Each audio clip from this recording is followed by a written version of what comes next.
Friends, namaste. Another Sunday evening, 8 p.m. Indian Standard Time, when we are back with your favorite program, Words of Wisdom, Gyan Ganga, on our Virat Hindustan Sangam social media channels. Today is episode 175. We regret that due to the Diwali vacation and the weekend, we could not have two programs on the 23rd of October and the 30th of October. But we are back with our episode 175 with Dr. Subramanian Swamy as usual. And today we have a very interesting and important topic. Does Hindutva of the 20th century require restructuring for the 21st century? And for the next 40 to 45 minutes, we will be discussing this with Dr. Swamy and our two co-host, Professor Arvind Chaturvedi of Delhi and Mr. Ramesh Swamy. I have to thank my technical team who does all the background work technically and social media and other things, flyers, etc. I have to thank Ashish Shetty, Tejas Navalgul, Swaminathan, Ishwar Iyer, Gadgi Rakesh, Vishal Mehta, and Ajesh Nair for their support they give us week after week for this important show which we host on every Sunday. So, with this opening remarks, I see Dr. Swamy in a new background, but it looks like the same place where he got the famous stay on Ram Setu, the place from where he put the corrupt 2G culprits behind bar, won the victory in the Supreme Court against the cancellation of the 2G licenses, and perhaps the same place from where he filed the criminal case against Sonia Gandhi and Rahul Gandhi and others on which these people are out on bail. So, Swami, back from your original chair, and it's nice to see you in that place where you have won many victories, legal victories for Hindutva and against corruption. So, with these remarks, it's over to Dr. Swamy to initiate this discussion. Does Hindutva of the 20th century require restructuring for the 21st century? Thank you. Dhanyavad. Thank you, Jagdish. First, a few clarification on facts. The 20th century began with the year 1900. The 20th century, now we are in the 21st century, although it began with 2000. So in 1899, a businessman turned campaigner for Hindus by name Chandranath Basu. He was the one who first coined the word Hindutva, and not Savarkar. Savarkar, of course, one has to say, gave it substance, gave it a framework, gave it the basic nitty-gritty of what it means to be Hindutva. Many of it he had to revise because it was a new effort. But we'll never forget Savarkar for the book he wrote on 1857, the First War of Independence.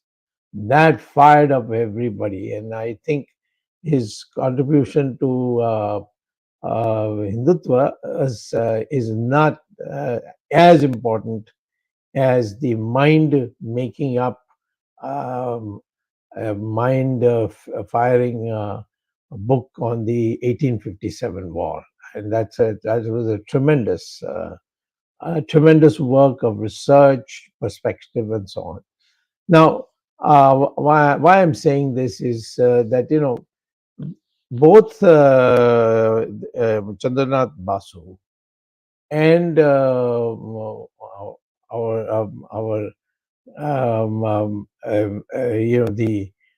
the issues of that were raised subsequently, they really dealt with an identity crisis, and not in a substance and structure of Hindutva. What is Hindutva in the first place? It's a Sanskrit word, a well-established Sanskrit word, which says the Hindu-ness of Hindus. What do you mean by Hindu? Just praying to Ram and Lakshman? No, or Krishna? No.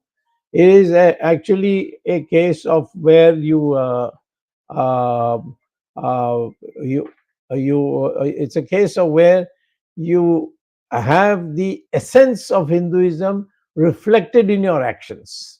So Hindutva is the cultural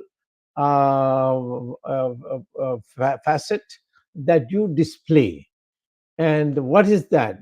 Well, at that stage in the whole of the 20th century, it more or less developed as Hindutva as an identity. That I'm a Hindu, and that means this, and so on. But not that I am a Hindu and I have many dimensions of thought on economics, on politics, on democracy. All these things which have over the years been in a sort of haphazard manner been spoken of. Integral humanism, for example, is a masterly thesis on economics of Dindal Upadhyay. But neither Vajpayee's government nor Modi's government has done anything whatsoever to make it as a part of the syllabus. They teach us the rubbish called Marxism. Marxism is all bogus. And I remember Paul Samuelson proved it mathematically that everything about Marxism is contradictory. Mathematically, he proved it. If A is true, then B cannot be true. And that is, A and B both cannot be true. One of them has to be ejected. And that means the whole thesis was disrupted. But integral humanism, unfortunately, Dindal Upadhyay was assassinated. But we must recognize that this thesis should have been a compulsory teaching in every college, right from Vajpayee's period and at least till from Modi's period. Still, that they teach that same bunkum that used to be taught earlier, history. So economics, history, political, theology. That is, democracy means what and how is it to be structured. What is natural for Hindus in terms of democracy. And when I go on saying Hindu, I'm not excluding anybody. You see, we found that we have found. I mean, I have found after reading all the history that there are only two communities which are not melting culturally with the rest of Hindus, with the Hindus. The Parsis are, they are a totally different religion. They came as refugees from Iran, but they have absolutely accepted the cultural part. They dress like us, they talk like us, they eat our kind of food, and so on. So they speak Gujarati. They don't speak Persian, and they have no desire. Although they invented the language of Persian, the Muslims only adopted it. Today, Iran its official language is Persian, but the Islam has nothing to do with the Persian language. It is the Parsis language which is adopted. But in India, the Zoroastrians, as they are called, they culturally don't make any difference with the rest of Hindus. Similarly, the Jews. I remember when General Jacobs was leading our army. The Pakistanis were objecting, saying, "Oh, India has deliberately put a Jew to insult us Muslims," and so on and so forth. But the rest of India, they thought of him as a hero. And so Jews are heroes. Anyway, we are friends of Israel, so it doesn't matter whether this man thinks or that man thinks. Jews are more kinship. In fact, Dan and Saraswati had put up a team in which I was also included in terms of my knowledge of law. And the highest priestly community of the Jews came to India. We had a conference, then we went there, and they had a conference in the where the Jewish scholars, they all said that you have all so many gods and so on and so forth. And we are not like that. We have, only one God. So there is that fundamental difference that has to be worked out. So Dayanand Saraswati came up with the thesis that for us, Ishwar is only one. And all these are manifestations of Ishwar. They are not separate theology. And that the rabbis, the chief rabbi of Israel, accepted and said, yes, from now on, we Judaism and Hinduism, they are sisters, and they are together. So these are the things that during the 20th century was going on. What are the various tenets and so on. But as time has gone on, many things have happened, and now we have entered into 21st century. And in this 21st century, these things all matter. And that's why I have done some research, and then I thought I should try it out first on what shall I say, on our VHS network, and then maybe we'll have a big convention where we'll call all kinds of people. Now, take for example, uh, in the entire 20th century, there was no attack on the Hindus. Hindus were, there's crazy ideas. They've got crazy ideas. They burn somebody. They celebrate somebody, and when I was a student at Harvard, I remember everybody used to make fun. How can you follow monkeys? And how can you worship snakes? And these are kind of things that we. But today, the challenge of Hinduism has become different. Now, don't underestimate the fact that a Hindu has become a prime minister of Britain. This was the country which came and conquered us, and they said that they are civilizing us. Macaulay gave a whole minute in Parliament where for 3-4 hours he expounded why Britain should make India an Anglo-Saxon country culturally and so on. All that's gone. Now the fear is Hinduism swallowing us? In the first round, when I was a student, I remember the Westerners so upset with yoga. Is any Westerner today upset with yoga? They've accepted it. They are all practicing yoga. There may be some silly attempts like Christian yoga and that kind of thing, but by and large, everybody knows this is the Hindu contribution. Similarly, you have all these breathing exercises. Besides yoga, they have recitation. If you, as I have been repeatedly saying in so many of my speeches, go to Google and write St. James School and Sanskrit. And what will you get? That school, which is an elite school in London, of only white, I think almost all, if not only, white children. And that principle has laid down that all the students from the ages of 6 to 11 will assemble in the morning before classes and recite for 30 minutes Sanskrit shlokas. And you have to see the Google. I mean, if you find this fantastic and unbelievable, that's because your own inferiority complex. Go to Google and see and what it is say. So here you have this. And this has frightened the West intellectuals. And they are coming up with all kinds of things. And that's why all of you should read this latest book of Rajiv Malhotra, which is called Snakes in Ganga.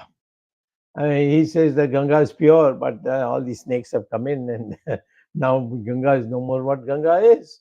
So we have to fight. And he has systematically shown you how you are being targeted. Just now, today, there was a British commission which has exonerated the Hindus in Leicestershire, in a small suburb area of, I mean, it's a small town, where the local whites had accused the Hindus of having caused the riot. And in fact, there's a huge movement, and that's why the Hindu becoming the prime minister is not a joke, because the undercurrents are all against it. So the Muslims are, in fact, the Labour Party and all, they fraternize the Muslims. It's not that all Muslims are on one side. There are a large number of Muslims from India who want to be treated as Indians, and unfortunately, we have not been able to put what needs to be put across. So let me say that the 20th century Hindutva was just the Hindu-ness of Hindus. That if you put a tika, and if you believe that there is you can be reborn, rebirth, these are various things which there. That is what was thought. And to say that that time was blasphemous, because then immediately the British authorities will say these are fanatics and so on, and we have to be very careful, because then the next thing is they will start saying that we should leave India. So it was essentially a identity problem.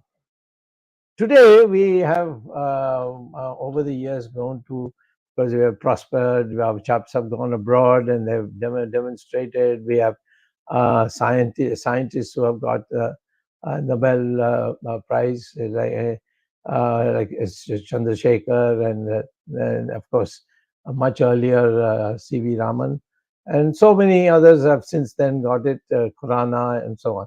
But the fact is, slowly this has become clear. These Hindus, they are really brainy people, and that's being completely to be accepted.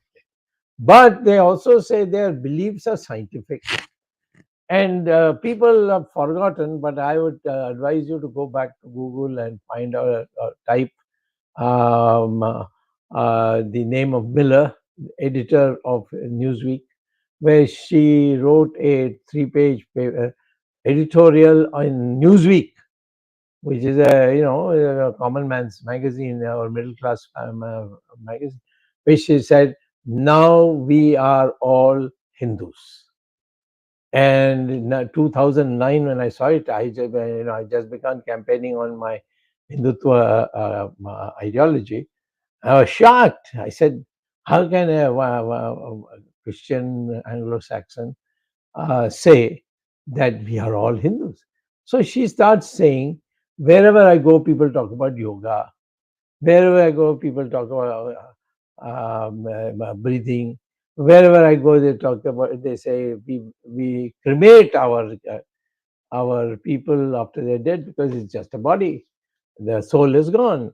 So she says, look at the amount of savings of money we would make and property if we didn't bury people. In fact, you have to go to see the New York, the most prestigious properties is just full of graves. You know, and then you have to look after it also, and come there and put flowers to show that you care and so on. So she mentioned all these, that the Hindus have scientific approach to life, and we have to start learning it and not go by it. And that time people started coming to India. So there was a very famous actress, Julia Roberts, Oscar winning. She came to India, and she completely convinced. She converted, went back to the United States, converted her husband and children also to Hindu, and they go to temples. And she recently gave a statement that I go to temples, I celebrate Hindu festivals. So it's what I'm saying is this Hindutva has become multi-dimensional, not one-dimensional, and this is that multi-dimensional thing that I'm arguing today, that you must recognize, we must recognize, and that multi-dimensional thing is not only appreciation but also condemnation is taking place. There's, the entire academic staff which is left wing or is being financed by the Islamic world. They are attacking the Hindus. They are making sure that the students of America are given textbooks in which all kinds of rubbish is written, and so on. They target. What was I target? I was Harvard's one of the most brilliant students according to Samuelson and Simon Kuznets. And at a time when they thought Indians had tails in like monkeys, I was made in I was allowed to take the general examination in 6 months, which most people take 4 years, and I passed it. And not a passed, I passed on the top of the grade. And then they made me have a young assistant professor, associate professor. Then I decided to come back to India, and then of course I went back as visiting professor many times to Harvard, and suddenly all of a sudden the Indians like Amartya Sen and industrialists like Tata and all these people, they at the behest of Sonia Gandhi, they poured into Harvard. They All these India studies in religion, which are constantly distorting, they put them together, and without giving me an opportunity, which is basic democratic principle, without giving an opportunity, behind my back, they didn't say anything. They said because he said in an article in a Bombay newspaper that Muslims of India should accept that after partition that they belong to India, which is a Hindu country, and they should adopt a Hindu customs which doesn't don't clash with their religion. And otherwise, we will have to tell them that, listen, why did you force us to have why did you stay in India? You should have stayed in Pakistan, where you are free to be practice your religion as you like. We are in our country. It is wrong to think that we have freedom to practice any religion as we like, only in the theology part, but not in the cultural side, where there's no requirement in that. Why is the Constitution of India having uniform civil code? Isn't that interference in the religion of Muslims?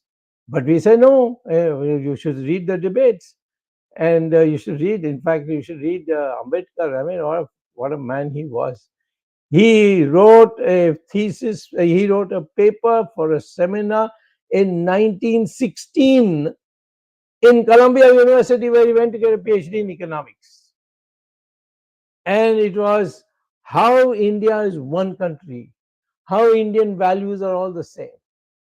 And then after that, getting a PhD, went to London School, got his DSc, and then after that, he got a law degree, came back to India, and he did this wonderful work on the Constitution. And Nehru targeted him.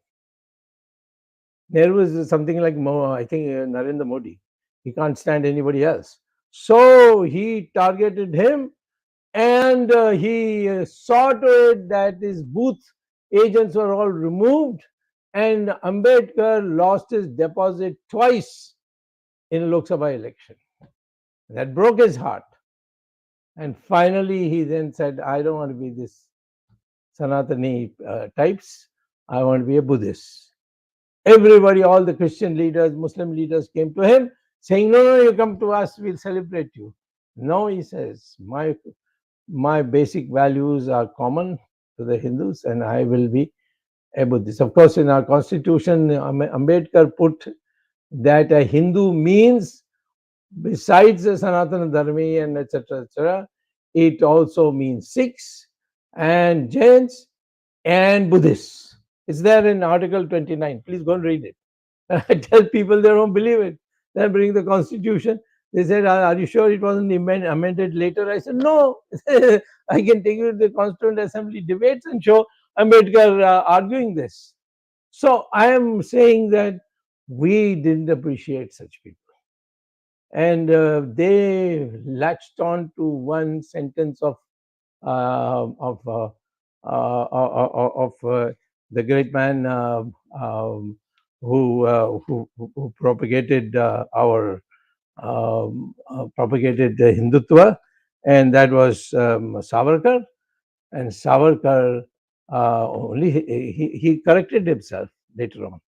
He began by saying that a Hindu is one who has the same blood as the rest of it.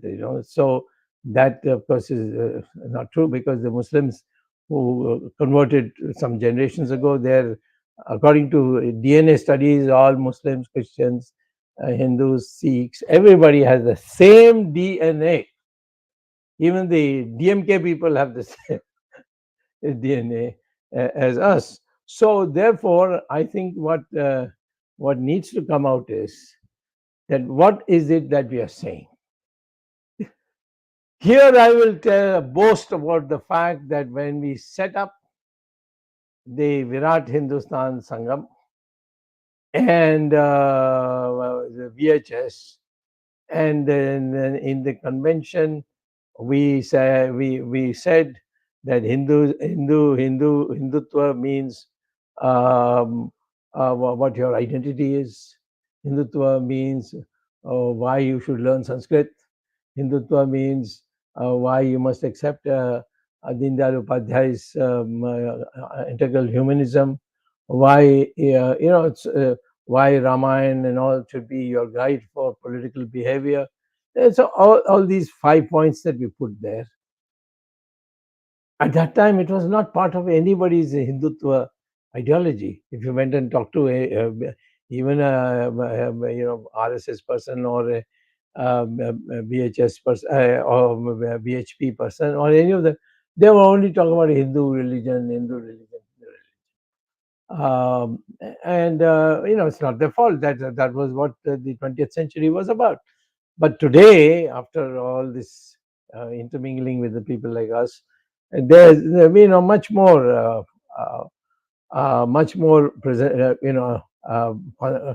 a sophisticated presentation. Rajiv Malhotra, I would consider as the model for us, for a Hindu intellectual. He should be treated as number one. He should be given Bharat Ratna. He should be celebrated, because look at the research he has done. I mean, I'm a person who has done a lot of research. I've joint authored with Paul Samuelson. But when I see his research, I'm amazed. You see, how does this man? And you should know his background. He was a top intellectual of a high-tech company. Electronics company or whatever that is called, IT company. And at the age of 44, he just resigned. I came back, and all the savings he made into trusts and gave it to his children, his wife, and said, "Now on, I am going to do only for this." And he started breaking India, and now so many. He has done a book on artificial intelligence. Please read it. This book says what we have already been propagating all these years in our conferences, and that is that artificial intelligence ultimately will have to store knowledge in only one language, and that is Sanskrit. It's there in NASA report. You could just go to Google and type in Google that Sanskrit and artificial intelligence. You'll get all the connections. So therefore, these are the things that these are the things that should be brought out. Hindutva is not whether you're a Chutia or you're Politica and all that. Those are, yes, those are okay. I mean, those are identities that we should welcome. But the fact is that the core item is a multi-dimensional personality, and that personality, number one, know who you are. You are the same people, right from Himalaya to Indian Ocean, from Junagadh or the western part of India, all the way to the eastern part. All the people there, except those who came as migrants, a handful here and there, they all have the same DNA. DMK people have the same DNA as any Brahmin in India. And I used to challenge Karunanidhi. Hey, you want to let me come with me? I said, challenge Ovesi also. In Hyderabad, they have the finest laboratory, microbiological laboratory. Come with me and test your DNA, and my DNA will be the same. But he has refused to do so because naturally, you know, as an educated man, he knows what it is. So, um, so first is know who you are. We are one people. We have not come from anywhere. We may have gone somewhere, but we have not come from anywhere. This is the birthplace of the Hindu. Number two, and I say Hindustan because Muslims who are willing to be acceptable to, I mean, we're willing to accept our brotherhood. We will include them as Hindustanis, that is, those who belong to the land of Hindustan. And they Muslims also accept that. But you don't have to push anything down their throat. But those who imitate the Middle East, they say four wives I have a right, I have talak right. All that, sorry, that doesn't come with our constitution. It's against our constitution. So first of all, who are we? We are one people. Our DNA is the same. There's no such thing as Aryan, Dravidians, all bakwas, nonsense. And so this two, we must our common language from which all other languages have come is Sanskrit. So all of us should start the process of learning Sanskrit. I can't make it compulsory overnight, but it is a process you can start. And Sanskrit can be taught. I know the RSS has a body called Sanskrit, to teach Sanskrit. And that I have been to that thing, and I was amazed. In 10 days, you are able to converse Sanskrit. So if you can do that, there are villages like in Karnataka where the people in that village speak only Sanskrit and no other language. So Sanskrit is a common language. Now lawyers or judges like Ganguly, etc. These great lawyers, they have said in their judgments, you can Google it and get it. They have said in their judgments that the best argument, the present English arguments in that we move in the courses, is named after somebody, and that is a flawed logic because there are a lot of confusions in what this word means. And say the beauty of Sanskrit is that one word means exactly one word or one meaning. So Justice Ganguly advocated in a judgment that the Sanskrit principles of arguments that should be the Sanskrit principles, they should be used in the arguments when you argue in court. Now, someday I'll do a special session on that. How is it different from the English law? And therefore, I would say here is an example why Sanskrit is important. Sanskrit is important for artificial intelligence. Sanskrit is for your brain improvement. This is at St. James School. I'm not saying this. I, as an Indian, should be ashamed of myself that I'm not saying it. But there are others now who are recognizing it. So Sanskrit is number two. Then the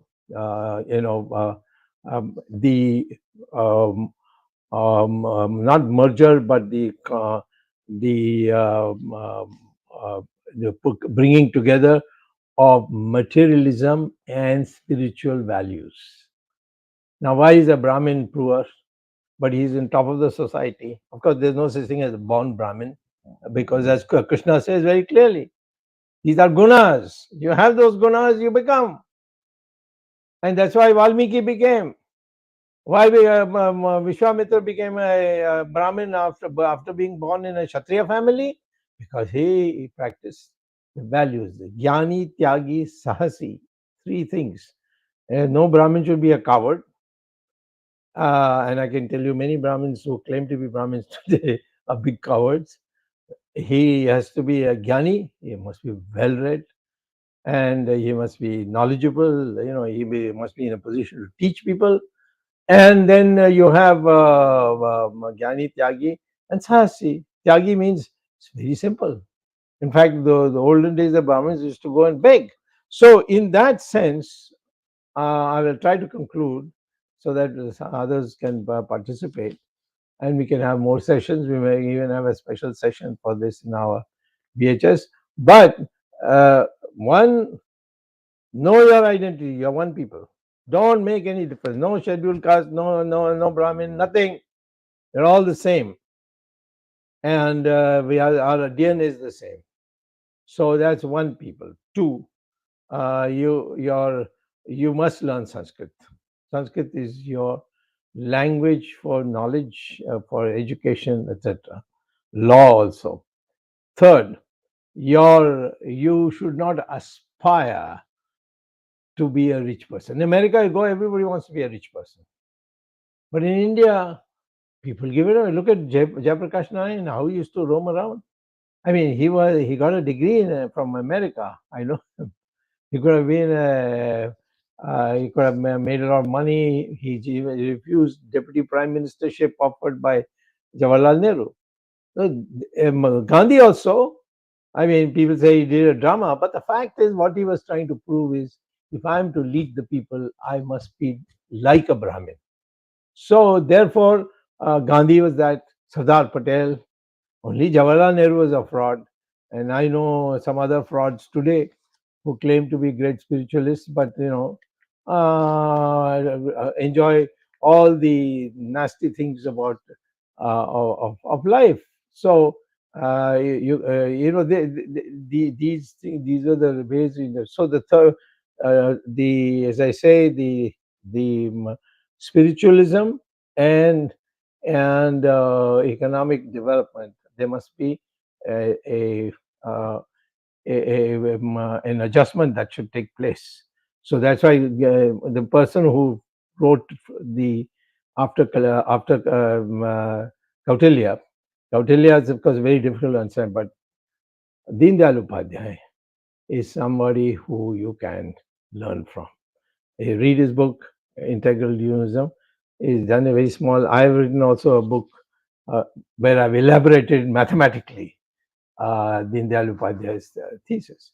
And finally, the decentralization of our politics. It's all getting centralized now.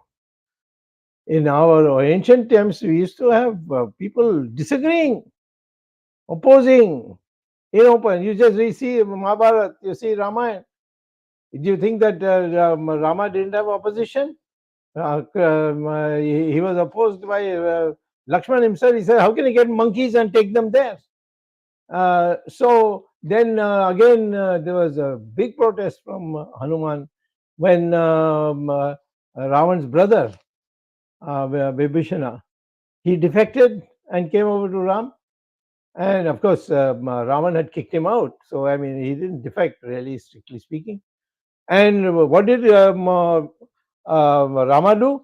As soon as he came, he welcomed him, garlanded him, and crowned him. Said the next king of Sri Lanka would be Vibhishana. And he never wavered from that. On that, Lakshman was very angry. Why? We could have made this as part of Ayodhya also. Such a rich, beautiful place. So these are value systems in politics. And that's also very important. So I will say 21st century should be a new ideology. Hindutva shouldn't be just Hindu-ness. It should be a new ideology of these 5 points, which we have been propagating in our VHS. So, and then perhaps have one book for each of those 5 qualities, so it can be told, or get people like like Rajiv Malhotra and others to write on it, and let's see whether it can be done in a big way. Ashok Singhal wanted to do it, but he didn't live long, but unfortunately. But I think time has come for us in the 21st century to be 21st century Hindus. This is what I want to say. Thank you very much for this opportunity.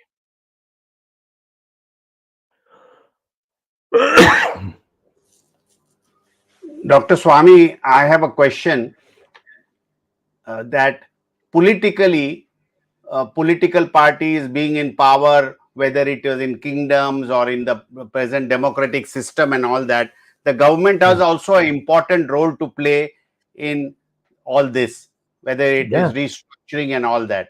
So, yeah. what would be your main emphasis as far as what government can do about it? Because what happened, we may today time being talk about a present government and all that, but we are talking about Hindutva for the next now almost 78 years, I mean, of this century. No, no, I So would say if supposing a government comes which is sincere about a cultural revolution in India, then they should make Sanskrit compulsory. Start like that. Two, you must have genuine history books. And third, you should say maximization of profit, maximization of utility that we all are taught in economics. No, it is optimization, which is the other variable, your spiritualism. So a blend of spiritualism and materialism, that should be taught in economics.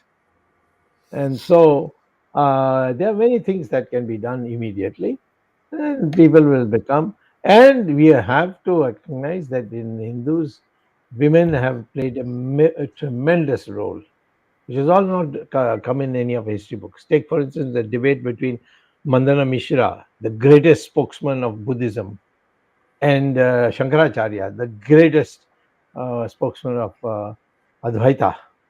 And they have a debate. So the first thing they say is, who can be the umpire? So Shankaracharya says to Mandana Mishra, your wife is a scholar too. She should be the umpire. So Shankaracharya's all his the disciples, they said, "My God, what has he done? He's put his wife." But the wife found her husband and gave the logic on it why he had lost to Shankaracharya. And that's how Mandana Mishra became the first Sringeri Acharya, and he opened the Shankara Mutt in Sringeri. So we have, and then of course there's Gargi, there's Rani Jhansi. I mean, she's a fighter. Rani Chennamma in Karnataka, another fighter. How many fighters? You just sit if you get your genuine history, see, women played an equal, in fact, in valor, much more than men. But this is not taught. We have to teach that. All this dowry and women and rape and so on. These are all because we have not been taught our true Hindu tradition. And for one Draupadi, they went for war and destroyed everybody. And so, for one Sita, I mean, Rama was a king. He could have married any number of times, but he married only one, and she was kidnapped, and he didn't bother. Everything forgotten. Go and rescue her. Of course, there are all people who twisted. He made her go through fire that's not why he made her go. She was actually a Chaya Sita, and so to bring back the genuine Sita, he had to do this thing by making her go through the fire. So people haven't read the original. Nobody has read the Valmiki's original. So these are things that we need to do. Arvind, your next question. Yeah, Dr. Swamy, you have described the Hindutva, Hinduism, and Hinduness, the difference between these three different words which are used to describe the religion. a Hindu religion is so colossal. There has been attempt to reform for several decades, I mean several centuries. For example, we start with 19th century Swami Dayanand Saraswati, who brought in Arya Samaj, Raja Ram Mohan Rai, who brought in Brahmo Samaj. We have Swami Vivekananda, Ramakrishna Paramhansa, Prarthana Samaj. I mean, then there are so many sects. I mean, so there has been attempt to reform Hinduism over a period of time, and every now and then, maybe every 50 years, every 60 years, there is a voice. Now, what is the essence that has to be changed, and what is the essence that has to be retained? You see, all these people who you have mentioned were the 20th century people. They basically wanted to modernize the religious precepts. I am saying that if you want Hindutva, then that essence of Hindu should come in the military. By the way, in the military, to go through World War II reports and files I've been through as a minister, because I was trying to search for Subhash Chandra Bose that time, and the task was given to me by Chandrasekhar, because there were some ashes in some temple in Tokyo, uh, where they wanted to send it back to India. And whether we should accept or not, it was a question which I had to answer for Chandrasekhar. So at that time, I looked at all that. So the whole structure of our religion was to remove unpleasant things, which especially the Western world has uh, told you is unpleasant, and try to modernize it. Um I am talking of a multidimensional thing. You are a Hindu if you believe in profit maximization and utility maximization, nothing else, then you can't be a Hindu. You have a one-track mind for profit, whether it's emotional profit or a financial profit. But that's all you're interested in. If you treat women as people who can be divorced, or you can have 4 children, 4 wives, but the women cannot have 4 husbands. Or the women should be only taught so much, and then after that, you see, there's a dowry problem, so you have to save money. All these, I'm not talking anymore of sati, because sati is now outlawed. But broadly speaking, you must make man and women equal.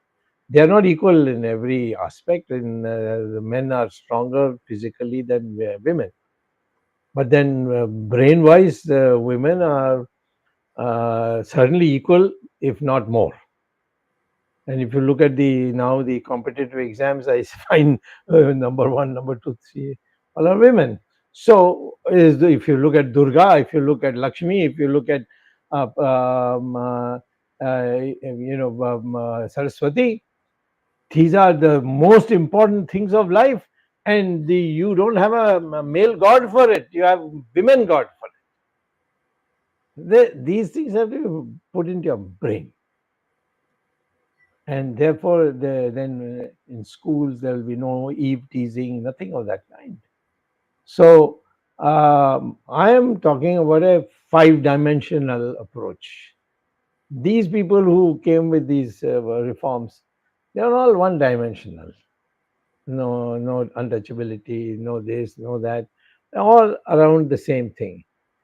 Let me tell you that our scriptures say that Shruti is God given. So Deva Vedas, for example, is God given, and hence you cannot amend it. But Smriti is man given. So You can have the marriage code.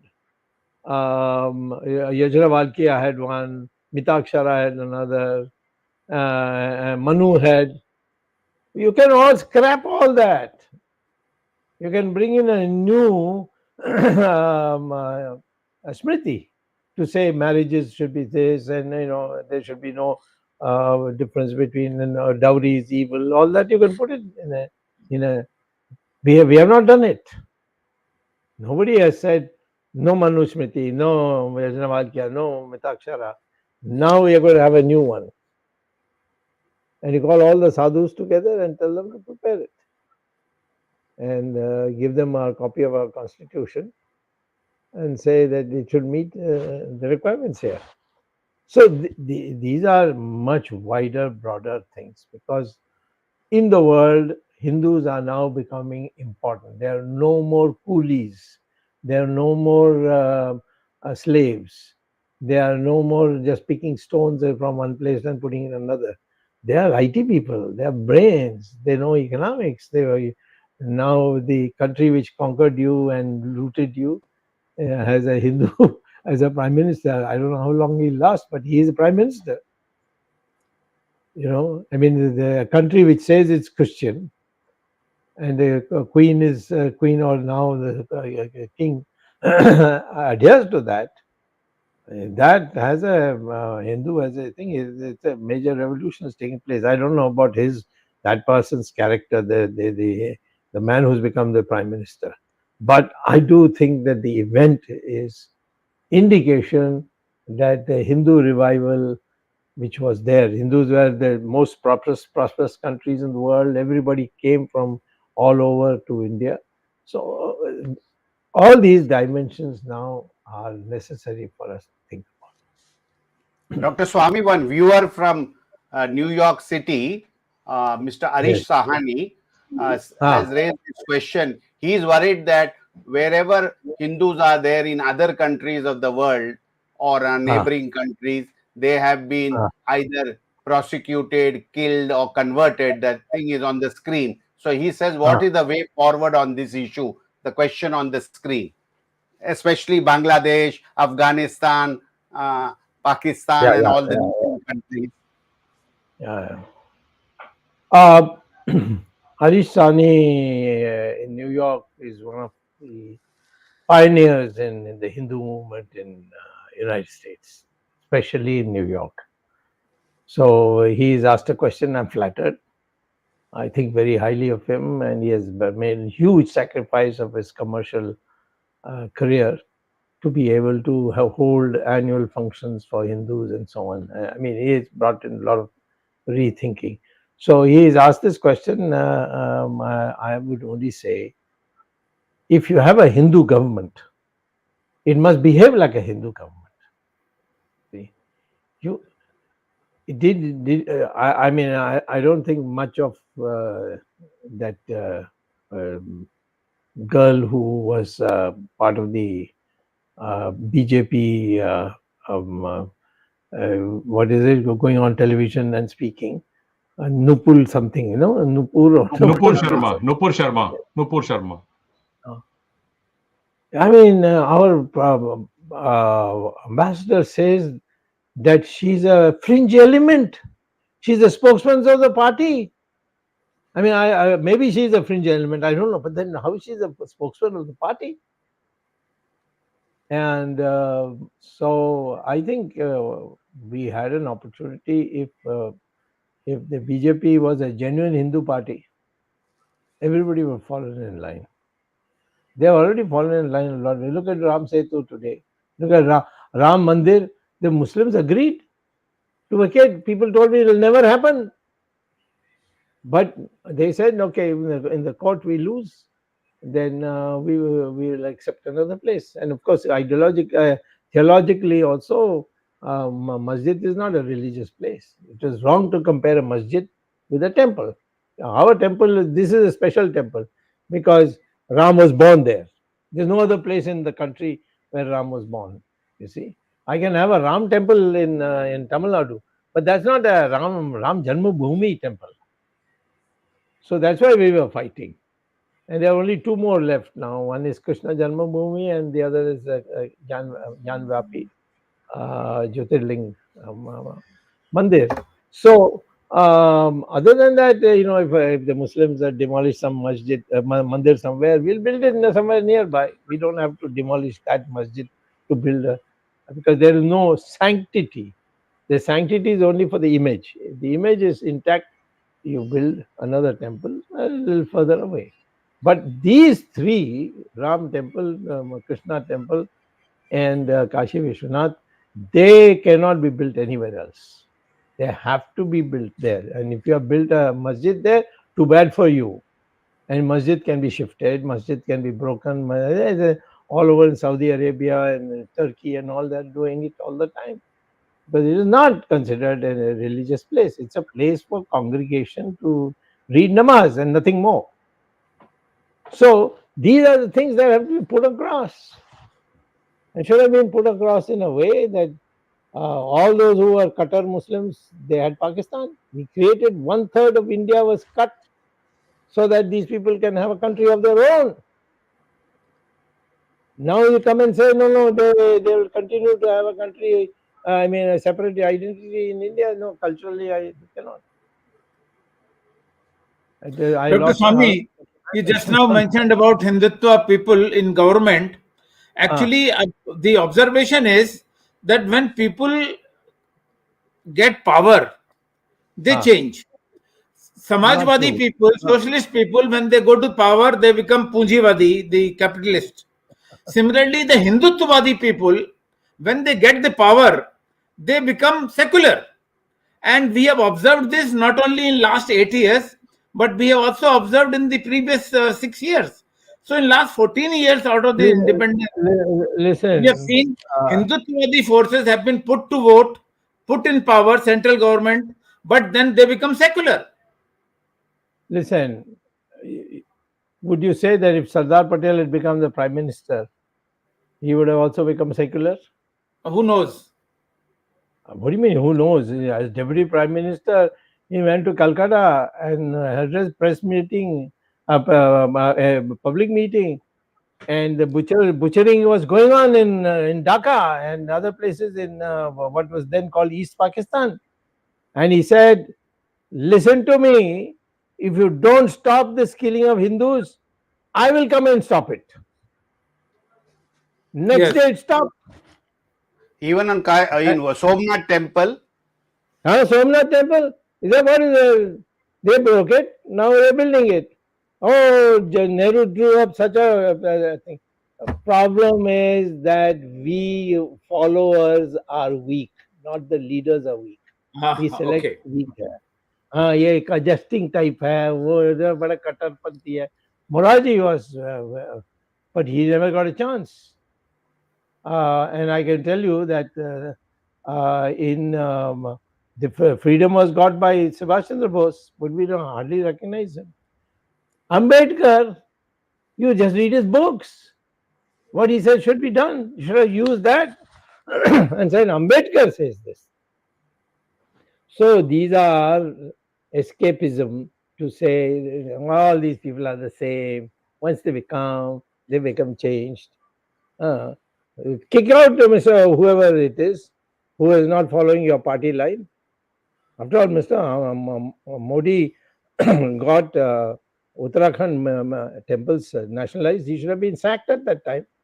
And I certainly will, if he opposes on the 10th of this month, when the Ram Setu matter comes, if he says, no, I will not agree to making it a national heritage monument, it is my birthright to tell him that please, the government should resign. Mr. Modi should resign and go. This is not why I joined BJP or millions and millions of workers join.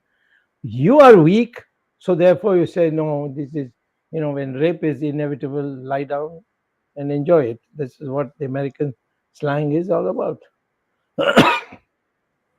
Sorry for that crudity, but I thought that is more graphic. It needs to have an impact, Dr. Swamy. Just following up on the earlier questions. I mean, at least in UK, we have a man who's dressed as Western, at least believes that he's a Hindu, But sadly, in your country, there is a man who's dressed as a Hindu, but I'm not sure if he's a Hindu. Uh, okay, so giving that, I mean, this party took a platform of Hindutva as being the prime objective. That is gone. Yeah. So, and Yeah. it is obvious, Dr. Swamy, as you said, even though Hindutva, whether it needs restructuring for the 20th century or not, is just for a party that is built upon the core ideology of Hindutva, keeps Yes. using it only as a pole plank. I mean, No. Where is there, the core? are we going to People say get disappointed. no? No. I understand. Vajpayee No, lost let me. because of that. What was Vajpayee's problem? People felt that he didn't do even a simple thing, and so that's how he lost. Although intellectuals are all enamored of him, wonderful man, so decent, so witty, so much this, and then what happens? India shining. His slogan was India shining, and ended up from 182 seats to 118 seats. You see. Well, so Uh, exactly where I was coming no, from. I will tell you, this is a very dangerous game to play. That now I've got it, I got power by Hindutva. Now Hindutva is taken for granted. Now I'll get all the others also to join so that we are therefore in power forever. People are not like that. So that's what I was about to ask you, Dr. Swamy. Having forgotten that and just trying to now, if you see all the campaigns today, BJP are talking about is only Vikas. Like I India know. shining. It's a repetition of Vikas. I mean, Vikas is just another repetition of what you just said, alluded to, was this India shining, which is a disaster for BJP. And Hindutva, even in the current elections, has been forgotten. So, what would be the impact? I mean, that's the question that I wanted to ask you in terms of the people's mindset. Are they seeing? I mean, given where we are as an economy, leave that as a side. But Hindutva, you still feel has a huge impact on the people voting. Listen, when I was campaigning against the emergency, everyone told me in America, Indians included, and Indians here, particularly in South India, that democracy doesn't suit poor people. Some of us educated people, we enjoy democracy, we may vote for democracy, but if there's an election, the poor masses who got trains running on time and officers coming to office on time, they're all going to vote for her. And what happened? The educated South, that includes you and me, Mr. Ramesh, voted for Indira Gandhi overwhelmingly. They wiped out everybody else. And Karnataka same, Kerala same, Andhra same. It is these illiterate masses of UP, Bihar, Madhya Pradesh, Rajasthan, Haryana, all defeated not only every Congress MP, but they defeated Indira Gandhi also and Sanjay Gandhi also. No one foresaw that. I only, of course, was saying that if God wants us to be slaves, then let him get Indira Gandhi get elected. Because I had no idea that this is how the public is going to react. And that poor public, it is the North Indian poor who got us back our democracy. So don't underestimate it on that basis. People are okay. You be okay, and you will see that people will be okay. Thank you. Jagdishji, I mean, Arvindji, you can conclude. It's This is really unending debate.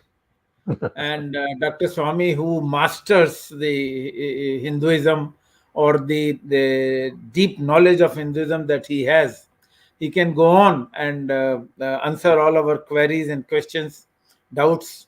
But naturally, we have a time limitation, so we have to halt at some time. We normally have 45 minutes. We violated that. But Dr. Swamy, as you suggested, Virat Hindustan Sangam must organize a debate on this issue, that what kind of reforms, restructuring, or renaissance. In fact, you have written a book about Hindu renaissance. what kind of what kind of Punarjagran we should have in Hindutva, and that Punaruthan, I think. Punaruthan or Punaruthan. Punarjagran, they are two both important things. And to what extent we can go, or do we call it modernization of Hindutva? I mean, so that is something which will come from a longer debate. Maybe 1 hour discussion is not sufficient. But thank you, Dr. Swamy, for enlightening all of us. And you have given the historical sequences, how Hindus developed and how Hindus have actually now deteriorated to a certain extent under the, I will not say present rule, but those who claim to be the Hindutva leaders.